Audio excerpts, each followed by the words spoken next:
China has fulfilled its international obligation. China did not start the Ukraine crisis or participate in it, but we did not sit idly by and watch it from a distance.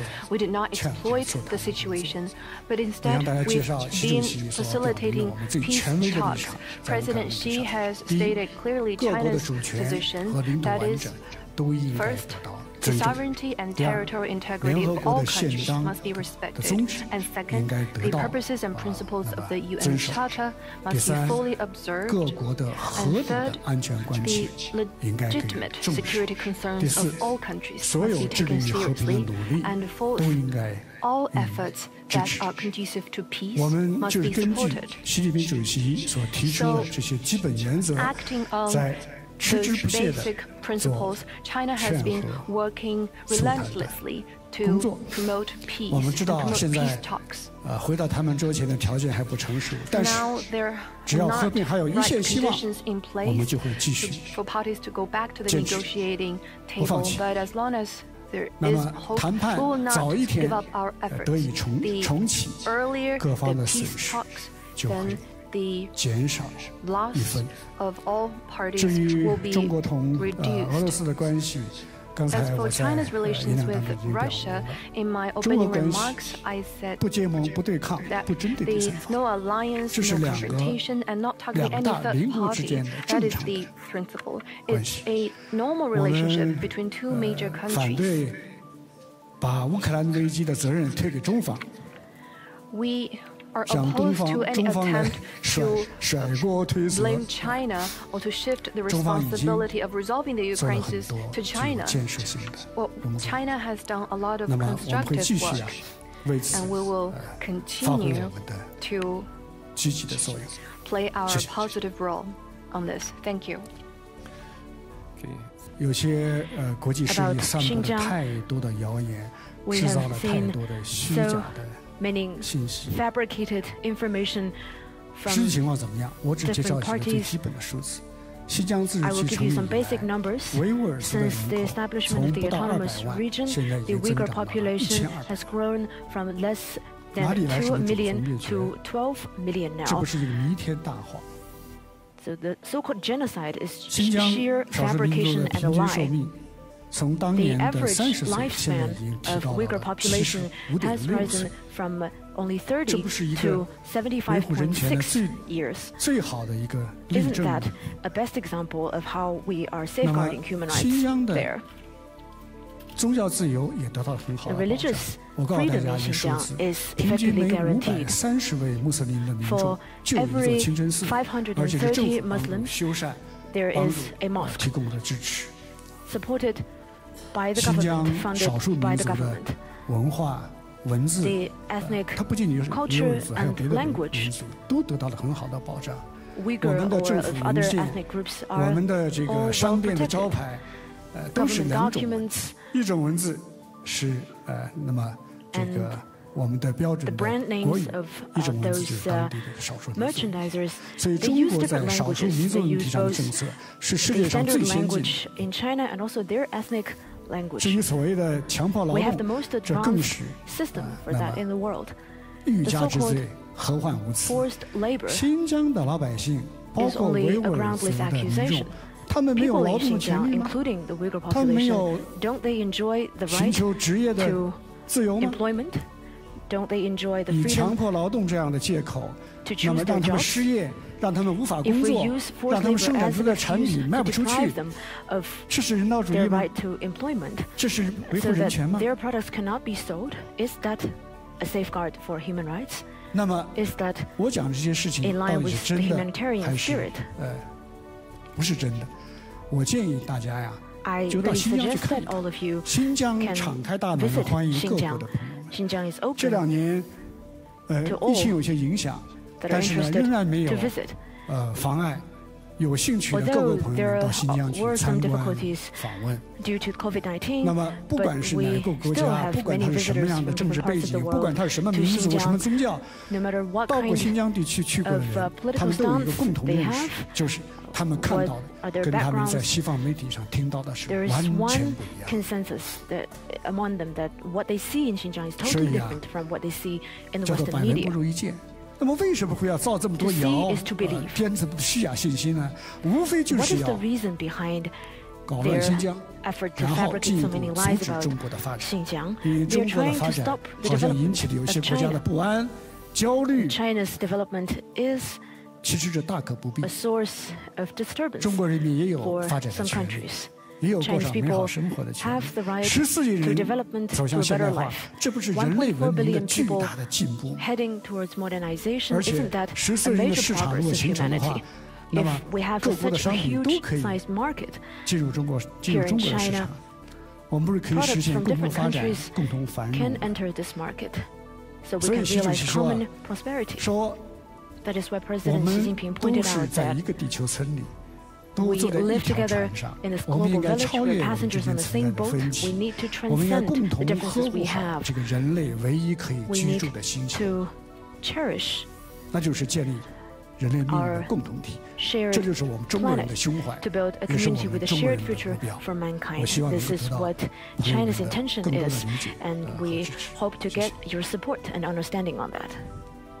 我要讲是不能把台湾问题跟南海跟红海混为一谈，因为它是完全性质不同的。台湾这是中国的内政，因为台湾是中国的一部分。